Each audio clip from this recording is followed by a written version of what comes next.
નમસ્કાર મિત્રો, અમારા નવા વિડીયોમાં આપ સૌનું હાર્દિક સ્વાગત છે। તો આજે આપણે વાત કરીએ સાવરકુંડલાના એક હિન્દુ અને મુસલમાન સાથે બનેલ સત્ય ઘટના। ગામ સાવરકુંડલા। મિત્રો, સાવરકુંડલાની બાજુમાં ધોબા ગામમાં વરિયા પ્રજાપતિ નારાયણ ભગત અને મુસ્લિમ સૈયદભાઈ આ બંને મિત્રોની વાત છે। મુસ્લિમના દીકરાને ઉછેરીને મોટો એક કુંભાર વરિયા પ્રજાપતિ કરે છે। તે મુસ્લિમનો દીકરો નુરાપીર દાદા થઈને ધોબા ગામ પૂજાય છે, પરછા પૂરે છે। મિત્રો, વાર્તાઓ વાંચો, શેર કરી ધર્મ પ્રચાર કરો, એ પણ એક ભક્તિ જ છે। 5 માણસ વાંચશે, પ્રભુનું નામ લેશે। મિત્રો, ધાર્મિક સ્થળો, મંદિરોમાં શાંતિ, સ્વચ્છતા, પવિત્રતા જાળવવી આપણા સારા સંસ્કાર, સારા ગુણ છે। મિત્રો, મારો બાઇક પ્રવાસ લેખ લખવાનો હેતુ ધર્મ પ્રચારનો છે। ધાર્મિક સ્થળો, મંદિરોની માહિતી જનતા સુધી પહોંચાડવાનો છે। કોઈ ભૂલચૂક હોય તો માફ કરશો। મારા દરેક બાઇક પ્રવાસમાં મારી ધર્મપત્ની સાથે જ હોય છે। આજનો આપણો પ્રવાસ ભારતની ભૂમિ, એવો સંતા ભક્તો, સતીઓ, શૂરવીરો, દાતાઓની આ ભૂમિમાં ગુજરાત સૌરાષ્ટ્રમાં આવેલું સાવરકુંડલા તાલુકાનું નાનું એવું ધોબા ગામ। આ ધોબા ગામમાં હરિભક્ત એવા એક કુંભાર વરિયા પ્રજાપતિ નારાયણ ભગત અને તેમના ધર્મપત્ની અમરબા કહે ભગવાનના ભક્ત ભજન ભક્તિ કરે અને પાડોશમાં એક મુસ્લિમ પરિવાર સૈયદભાઈ રહે। નારાયણ ભગત અને સૈયદભાઈની મિત્રતા સગાભાઈ જેવી। બંને મિત્રો એકબીજા સુખ દુઃખમાં સાથે હોય। નારાયણ ભગત અને સૈયદભાઈ મહેનત મજૂરી કરવા સાથે જતા। નારાયણ ભગતને એક દીકરો, તેમનું નામ ભીમો। ગામડું ગામ નારાયણ ભગત અને સૈયદભાઈ ખેત મજૂરી કરે અને ગુજરાત ચલાવે। બંને ગરીબ પરિવાર। એક સમય વરસાદ પડ્યો નહીં અને બરોબર દુષ્કાળ આવ્યો। નારાયણ ભગત અને સૈયદભાઈને કંઈ મજૂરી મળે નહીં। હવે શું કરવું? ઘરમાં ગરીબાઈ આટો લઈ ગઈ। નારાયણ ભગત અને સૈયદભાઈ દુષ્કાળનો સમય પસાર કરવા પરિવાર સહિત બીજા પંથકમાં મજૂરી કરવા જાય છે। સમય પસાર થતાં સૈયદભાઈને ત્યાં દીકરાનો જન્મ થયો।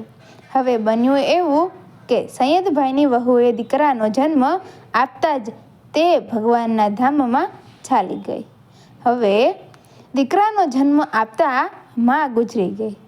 સૈયદભાઈના આંસુની ધારા ચાલી જાય છે। હવે મારે દીકરાને મોટો કેમ કરીને કરવો? તેમને માં પ્રભુ પાસે ચાલી ગઈ અને પછી નારાયણ ભગતના ધર્મપત્ની અમરબા કહે, સૈયદભાઈ, જે ભગવાનની ઈચ્છા હતી તેમ થયું। હવે તમે ચિંતા કરો માં, તમારા દીકરાને હું મોટો કરીશ।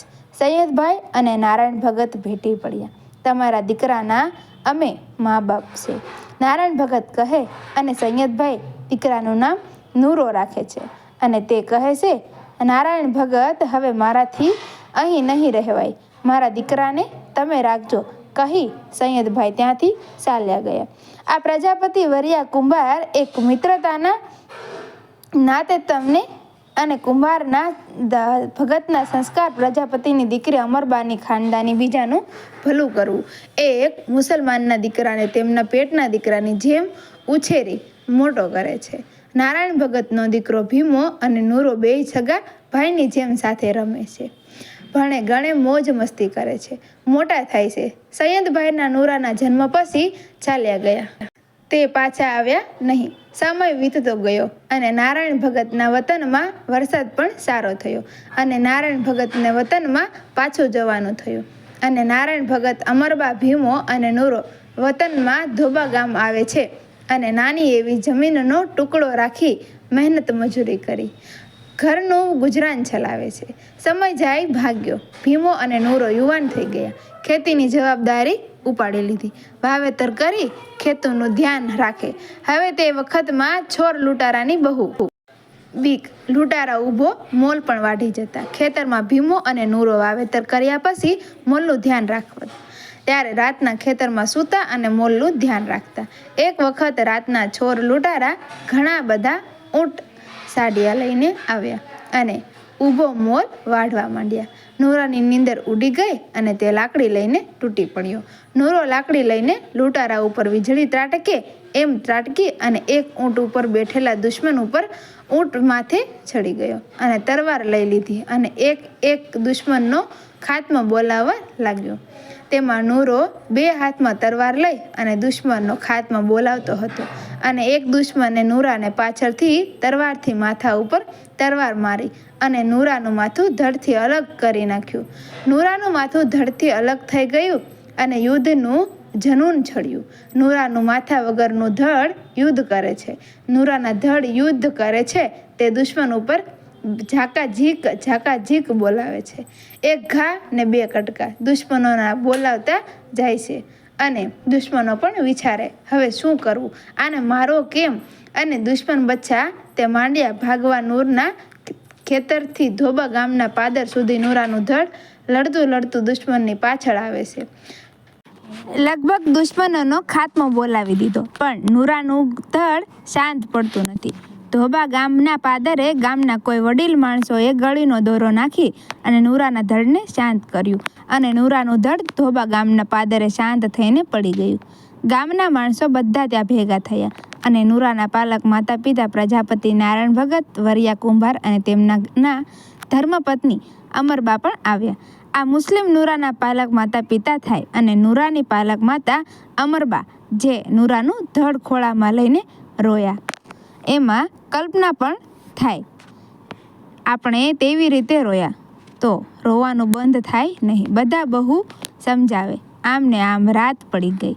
અમરબા અને નારાયણ ભગત વિચાર કરે છે કે નૂરાનું ધડને શું કરવું, અગ્નિદાહ આપવો કે સમાધિ? પણ તે મુસ્લિમનો દીકરો માથા વગરના ધડને સમાધિ દફન કરવો કાંઈ સૂઝતું નથી. શું કરવું, માથું મળતું નથી. શું કરવું? આમને આમ રાત પડી ગઈ. અમરબા નૂરાના ધડને ખોળામાં લઈને સવારથી બેઠા છે. નૂરાના વિચારમાં અડધી રાત થઈ ગઈ અને અમરબાને નીંદરનું ઝોકું આવી ગયું અને નૂરા પીર થઈ અને અમરબા પાસે આવીને કહે છે કે માં, તું જ મારી માં છે. તારું ધાવણ ધાવીને હું મોટો થયો છે માં, અને મારું માથું ખેતરમાં પડ્યું છે. ધડ ઉપર રાખીને મને સમાધિ આપજો ને હું વચને બંધાવ છું કે કોઈ પણ વરિયા કુંભારનો દીકરો યાદ કરશે ત્યારે પ્રગટ થઈ ને તેમના કામ કરીશ. વરિયા કુંભારના દીકરા લગ્નના મીંઢોળ અહીં છોડજો અને મારો વિધેયમાં મલીદો કરજો. અમરબા નારાયણ ભગત ગામ લોકો ખેતરમાં જાય છે, પણ કોઈને આ નૂરા પીરનું માથું જડતું નથી, દેખાતું પણ નથી. માત્ર એક જ અમરબાને નૂરા પીરનું માથું ખેતરમાં દેખાય છે અને ખેતરોમાં નૂરા પીરની જગ્યા છે. ત્યાં મોટા નૂરા પીરની દરગાહ બનાવી અને સમય અનુસાર નવી પેઢી થતી ગઈ. તેમ સમય જતાં વરિયા પ્રજાપતિના નૂરા પીરને ભૂલી ગયા.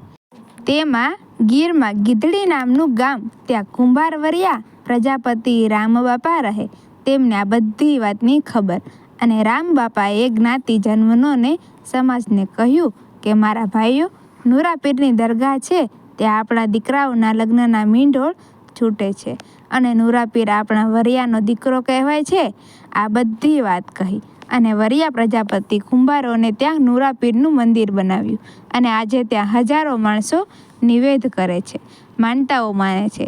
નૂરા પીર માનતાઓ પૂરી કરે છે, પરછાઓ પણ આપે છે. સાવરકુંડલાની બાજુમાં ધોબા ગામ, ત્યાં મોટા નૂરા પીરની સરસ જગ્યાઓ છે.